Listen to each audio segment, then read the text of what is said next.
voir des people à Paris, du vrai, pas celui de la Starac, il faut aller dans leur fief, leur cantine, Lippe, Matisse, Castel, la closerie. Comment ne pas avoir l'air d'un plouc? Voici les bons conseils de deux ex-provinciaux totalement adaptés à ce milieu semi-hostile. Ce qui distingue un vrai Parisien d'un faux Parisien, c'est sa propension à traverser quand le feu est au vert et bien évidemment en dehors des clous. C'est un sport pratiqué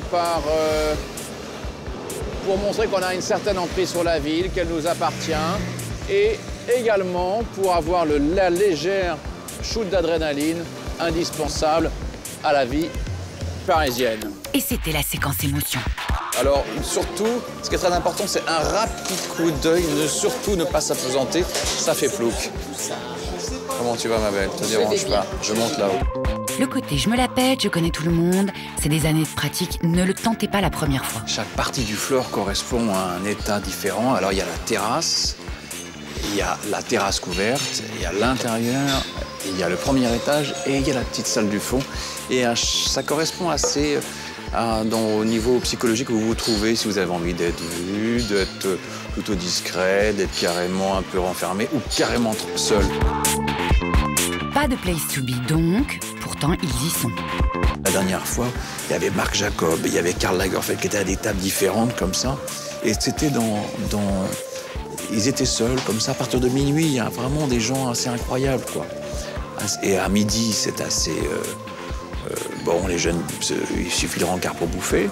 Le matin, c'est très business, c'est très corporate, c'est super efficace. Les gens arrivent, ils sont vraiment ces gens qui bossent, c'est un peu win, quoi. On sent qu'il n'y a pas de temps à perdre, une ambiance un peu électrique. Et puis après, il y a les glandeurs qui viennent l'après-midi, souvent avec l'art, ils écrivent un peu, 3 trucs, avec un beau Mont Blanc.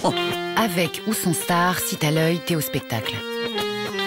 Il y a toujours une tradition comme ça libertaire et un peu au niveau des idées qui fait que le floor, c'est à la fois des traditions, mais pas de convention. Des traditions, mais pas de convention, elle est bien celle-là, ils pourraient la mettre sur leur menu. Certaines traditions, malheureusement, se perdent. Avant, il y avait le téléphone. Alors, le téléphone, c'était important au floor avant parce que pendant qu'il y avait le téléphone, les gens se faisaient appeler. Et donc, ils se faisaient appeler au téléphone.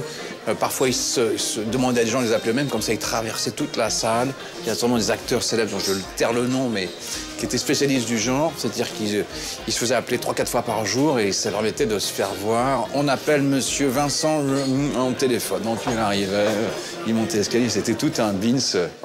Voilà. Oh la loose. Comme quoi les ploucs c'est pas forcément ce qu'on croit. Eh bien écoutez, merci bien pour la visite. Un sourire pour la caméra? Oh c'est super. Et salut la compagnie. Je sais pas si ça se fait ça. Maintenant on file sur les champs. Élysée bien sûr. Et on est déjà en retard. Oh bah c'est pas grave, Henri Jean aussi. Là je sors de chez moi et je vais vite déjeuner au Phuket et je ne suis pas en avance. J'ai la rue à traverser, donc je vais passer.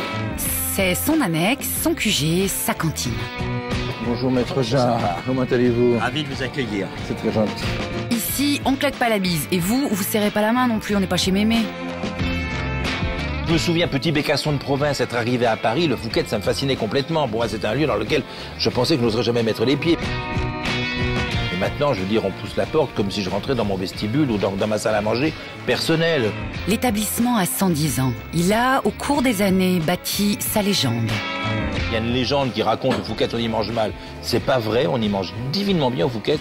Moi, j'y viendrai pas matin, midi et soir si je n'y venais pas bien. Ok, Henri Jean. Et ici, c'est quoi comme genre, tradition, convention? Il y a un dress code? Il y a un minimum de codes. Par exemple, je sais pas, il y a des codes qu'on peut transgresser. Par exemple, je pense qu'on déjeune ou on dîne avec des vestes. Moi, j'ai l'accord que je me suis accordé. D'ailleurs, je me le suis arrogé, ce droit. Je mets jamais de veste. Donc, ce qui fait que je déjeune et j'y dîne sans veste. Ouais, mais toi, t'es rock'n'roll, Henri Jean. Enfin, c'est le max du rock'n'roll admis. On vous déconseille de mettre les pieds sur la table. Sur quelle table, d'ailleurs? La table la mieux, la plus fréquentée, j'ai vu Madame ex-Sarkozy ailleurs, c'est la table quand on rentre tout de suite à droite. Ça, c'est ce qui passe pour être la table du président. Enfin, du président du Phuket. Ça, c'est total respect. Et la table du président, c'est où alors? La table, quand vous avez téléphoné pour la réserver, je veux dire, c'est généralement le maître d'hôtel qui vous l'attribue. Moi, je demande jamais une table en particulier. Il sait celle que j'aime et celle que je n'aime pas. Pour Nico, c'est pareil. Mais le vrai truc des habitués, c'est que... On vous apporte votre rond de serviette, ou alors vous trouvez déjà votre serviette enroulée à l'intérieur du fameux rond de serviette en argent, gravé au nom du Phuket et gravé à votre nom du client. Ça fait plouc, non, le rond de serviette? On dit toujours que dans un restaurant, pour juger s'il est bon, vous partez de l'assiette et vous faites des cercles comme ça. Ce qui est bon, c'est beau, l'assiette, le nappage, les verres, le cristal, les murs et tout, les Champs-Élysées, vous finissez donc. Tout est formidable, tout est très bien. Ah oui, c'est formidable ton truc. Et sinon, il paraît que les filles ne sont pas admises au bar. Je le crois pas.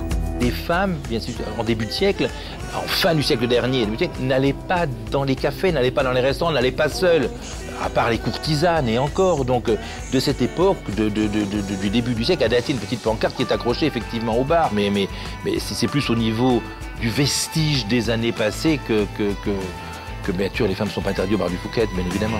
Bien évidemment, je disais ça pour te taquiner. Mais c'est pas un peu has-been ton spot quand même? La branchitude, ça passe et ça dépasse et ça trépasse. Tandis que ici, ça reste chic et élégant.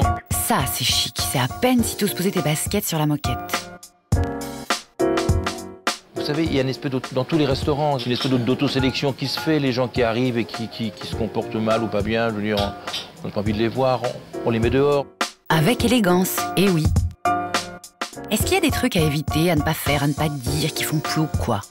Je trouve gentil qu'on me demande s'il y a des choses qui font plouc. Je ne les connais pas, les choses qui font plouc, pour commencer. Je me souviens un jour être venu déjeuner avec un éditeur qui voulait faire un livre à tout prix à une star italienne qui est Gina Lollobrigida. Il était installé au fin fond de la terrasse, c'est-à-dire l'endroit où, quand vous êtes là, honnêtement, vous êtes mort socialement. Là, vraiment. Et puis c'était assez somptueux parce que Lollobrigida était là, flamboyante, maquillée, les bijoux, là, ça cliquait comme une vitrine de la place Vendôme. Donc, vous savez, la classe, c'était elle qui l'a donnée à l'endroit où elle était, voilà. T'as compris la leçon? Entraîne-toi à irradier toi aussi au bar café PMU de ton quartier. Ah mais c'est l'heure, faut y aller, on s'en va. Tu nous excuses? Au revoir. Ouais, salut, à la revoyure.